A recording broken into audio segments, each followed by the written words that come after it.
I hope you can all hear me.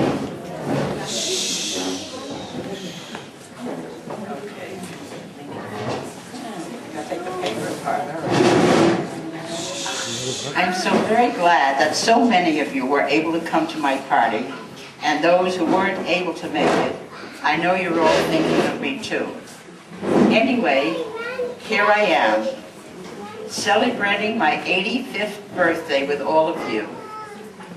My earliest childhood recollection was when I was about 2 years old, our first home on Keep Street in Williamsburg. I was standing in my crib when there was right near the window, there was a terrible storm outside, and I was crying, fearful that Papa wouldn't be able to get home. I was told that I was a cute baby, but always hungry, which explained my battle of the bulge while growing up. My brother, though 2 years younger than me, was small and slight, but I adored him and felt it was my obligation to look after him, such as when he broke his arm and we went to the movie and an usher was pushing us back to wait for the next showing. I simply jumped at the usher and started a row. Don't think we got to see it any sooner. Or when he was picked on by friends, since he was the peewee of the bunch, I interfered. All this would make him angry, and he would hit me when we got home. I, in turn, would not physically harm him, though I wasn't a complete angel either. I once took out my anger at him by tearing up his stamp album. There were many other instances like that, but we grew up taking care of each other with great affection. Our playgrounds were the neighborhood streets and empty lots, where with the use of brooms and sticks, we played at being cowboy and Indians, climbing the big advertising billboards to see who would dare to walk on the top, or crawling through the crowded excavations when renovations were being done on the city streets. There was always something adventurous to keep us busy. We took advantage of the local library, the history museums, roller skating, and the community pool in the summer. I followed my brother around all the time. Even when he was in the first grade at school, I found my way there. When they were at assembly in the auditorium, I went in and took a seat up on the platform in front of everyone. It was then that my mother decided she would try to register me in kindergarten at an early age. She told them my name was Hannah, but when they inquired as to my English name, Mother, thinking they meant my middle name, said, Sylvia. And so I was registered under that name, and it stayed with me throughout school and beyond. Anyway, the teacher did finally find out that I was younger than the rest and would not allow me to go into first grade. I was the only child I knew who was left back in kindergarten.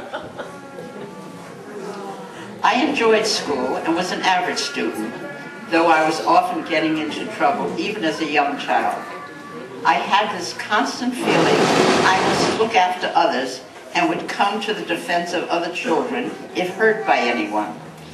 Even when I felt a teacher was too harsh on someone, I would always speak up at the wrong time, which caused me to spend many hours in the principal's office. My first job, which paid $8 a week, was with a hat factory as a clerk.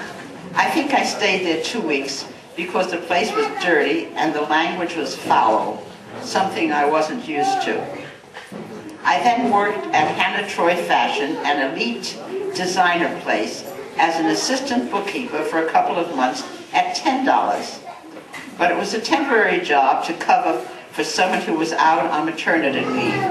After that, I became really brave and through an agency went for an interview with an accountant who was looking for a full-time bookkeeper for one of his accounts. They were looking for someone to work 6 days a week at $15, but I convinced him to give me some tests and try me out for a couple of weeks, and that I would do the job In 5 days, I said no Shabbos, no Saturdays. Yes, he, as well as the owners of the company, were impressed, and I stayed with them till I got married 4 years later.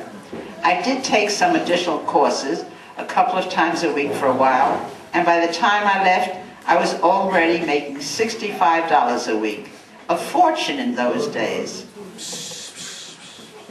It was during the summer, August of 1943, when I went on a vacation with my cousin Shirley Rubinger to visit her brother Josh and his family in Virginia Beach, to where he was stationed as a doctor in the Army. We were coming back from the Officers Club when there was a terrible electrical storm, and the bus driver told us to get out and take shelter at the nearest building, which was the USO. Moish, who was a non-commissioned officer in the Naval Air Force, was also in the building, waiting out of the storm, waiting for his bus back to his base. I had gone to the ladies' room, and he struck up a conversation with Shirley, claiming that she looked Jewish. When I joined them, she introduced us. So you could say we were properly introduced. When the storm was over, we gave him Josh and Peggy's phone number in case he ever had another free day. He called the next day asking for me. Couldn't make it. A couple of days later again, and I asked permission from Josh to go out with him.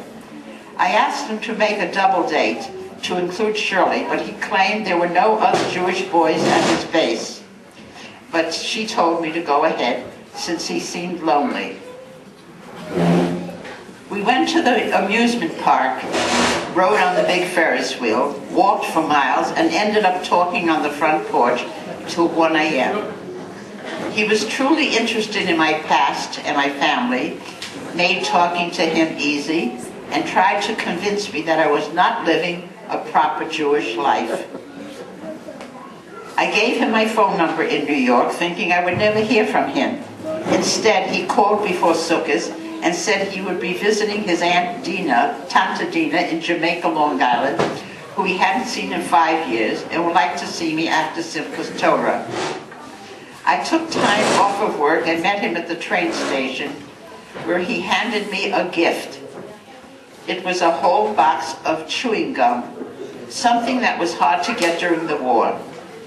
My comment to him was, "Thank you very much, but I don't chew gum." Knowing we would be going out that evening, I asked my brother Hai and my cousin Tootsie to come with us. We went to the Latin Quarter for dancing and drinks. I found out that he couldn't dance. And he also criticized the shoes I was wearing. I had bought them special because I felt he wasn't very tall.